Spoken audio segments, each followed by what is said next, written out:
మొన్న సర్వే కులగణన జరిగిన తర్వాత దాని ఆధారంగా 42%తో అసెంబ్లీలో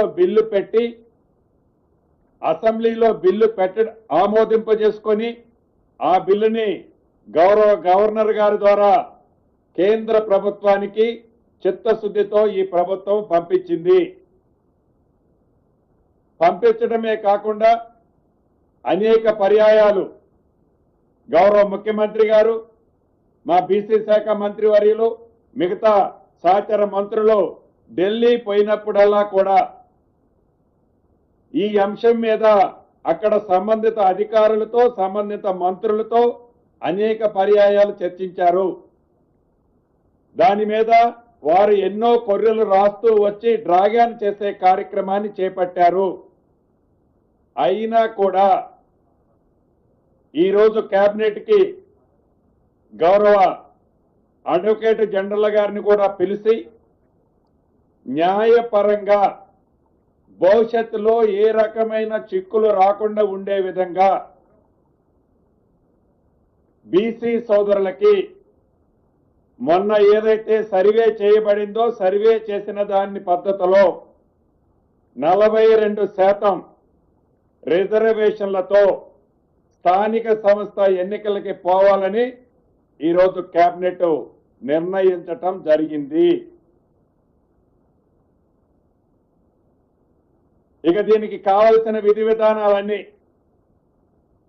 ఈ మధ్యనే రాష్ట్ర ఆనరబుల్ హైకోర్టు కూడా డైరెక్షన్ ఇచ్చింది.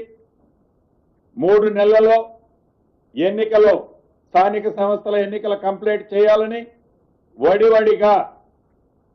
వడివడిగా మాటలతో కాకుండా చిత్తశుద్ధితో లీగల్ గా అడ్వకేట్ జనరల్ గారు లాంటి అనుభవజ్ఞుల సూచనలు, సలహాలు తీసుకొని ఈ ప్రభుత్వం ఏదైతే డెడికేషన్ కమిషన్ వేశారో వారి ద్వారా రిజర్వేషన్లు ఇతరత్ర ప్రాసెస్ చేస్తూ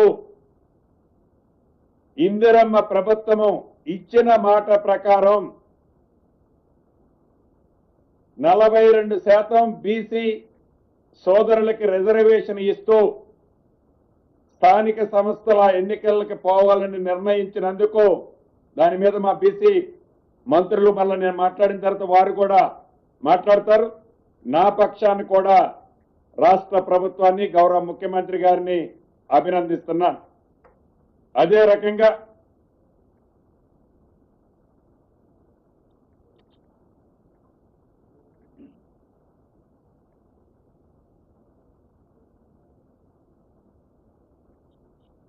దీంతో పాటు ఈ 42% రిజర్వేషన్ ఇచ్చేటప్పుడు ఏదైతే గతంలో 2018లో ఏ చట్టం అయితే ఉన్నదో ఆ చట్టాన్ని సవరించే అంశం కూడా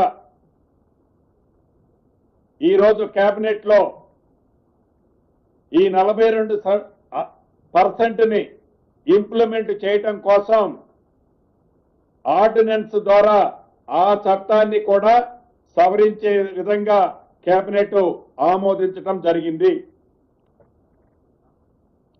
అదే రకంగా రాష్ట్రంలో ప్రతిష్టాత్మకంగా ఉన్న 2 ఎడ్యుకేషనల్ ఇన్స్టిట్యూషన్స్ ని యూనివర్సిటీలుగా కూడా ఈరోజు నిర్ణయం తీసుకోవటం జరిగింది. ఒకటి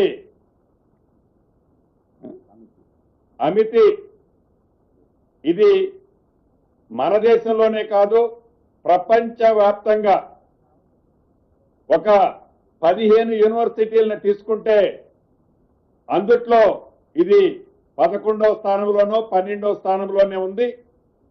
ఈ యూనివర్సిటీకి, ఈ ఎడ్యుకేషనల్ ఇన్స్టిట్యూషన్స్ కి రాష్ట్ర ప్రభుత్వం యూనివర్సిటీగా, దీంతో పాటు Saint Mary rehabilitation education institution కూడా యూనివర్సిటీగా ఈ రెండింటిని గుర్తించడం జరిగింది. రాష్ట్ర కేబినెట్ ఆమోదించడం జరిగింది.